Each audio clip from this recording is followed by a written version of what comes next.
Hey, what's up everyone? In this video we're comparing the OG against the new kid on the block.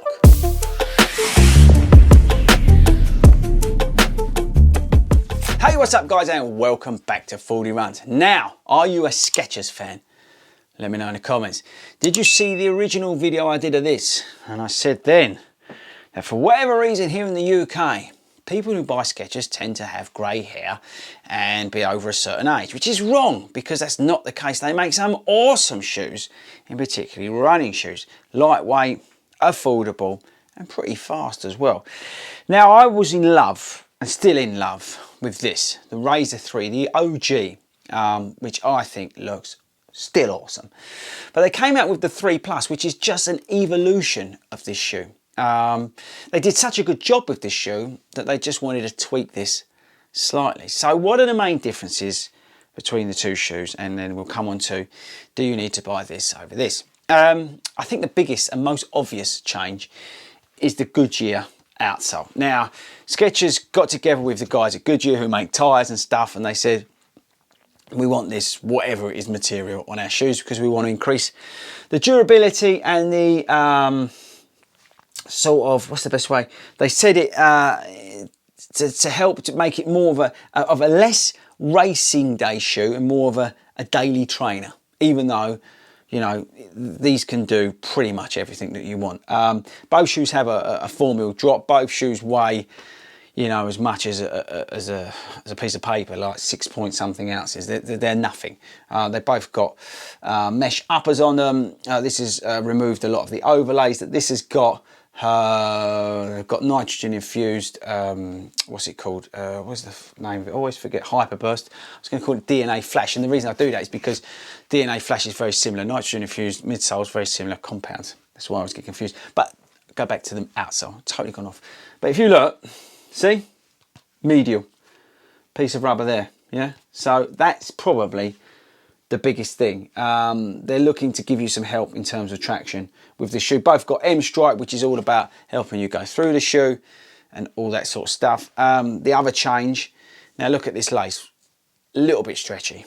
Look at this, it's like a bungee cord compared to the other shoe. I don't know why they did that.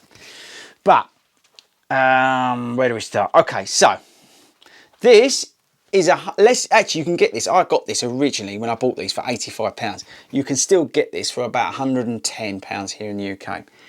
If you can get this shoe in the UK, good luck, you can get it for £130. I expect when this becomes available to hopefully come down in price. But at the moment, if you do get it, it's about £130.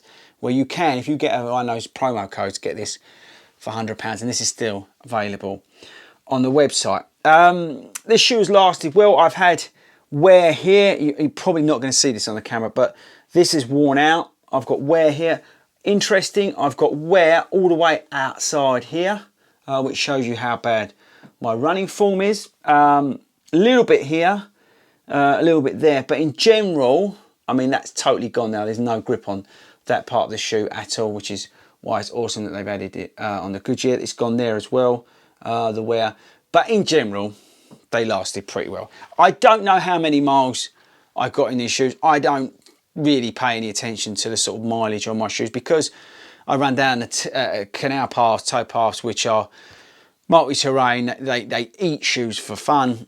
I don't really keep a log of the miles on them. It's more about the wear and tear and the feel of them in terms of when I replace them. So yeah, so they've held up pretty well, is what I was trying to get at. In terms of fit, this definitely feels bigger. I'm a UK 9.5, and this definitely feels bigger than this. The width of them as well. This, I've not been getting heat spots, but I could just feel like my toes overhanging on this shoe versus this shoe as well. It's just weird. Maybe it's my lacing, but I don't know. I can't work that out.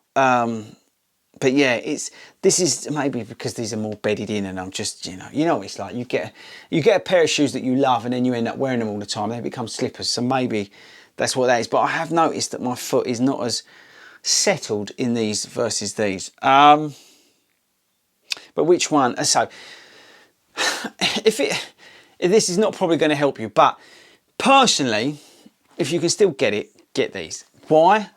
Well, number one, it's got speed written down the side, which I think wins every day. But I don't know, for me, maybe it's this love affair that I've got. There's just something still reminiscent and still something that reminisces with me, and it's just the great feelings and the great runs I've had in this shoe. This is my recommendation to you, is if you can, is to get these shoes, and particularly, you know, they're readily available here in the UK. I think you should try these out. They definitely give you, you know, an option versus some of the other more traditional, you know, brands out there, you know, like your Nikes and your Brooks and your Asics and all that sort of stuff. This really is an unbelievable shoe. This is a great shoe. It's an evolution of this. If you can't get this, but you can get this, then get that. There's no game changer here, and I think it's hard for Skechers to really make huge improvements on this because they've done an absolute blinding job. But yeah, I would go with the OG. I would go old school, and I'd go with the OG, mainly because it's got speed written on it.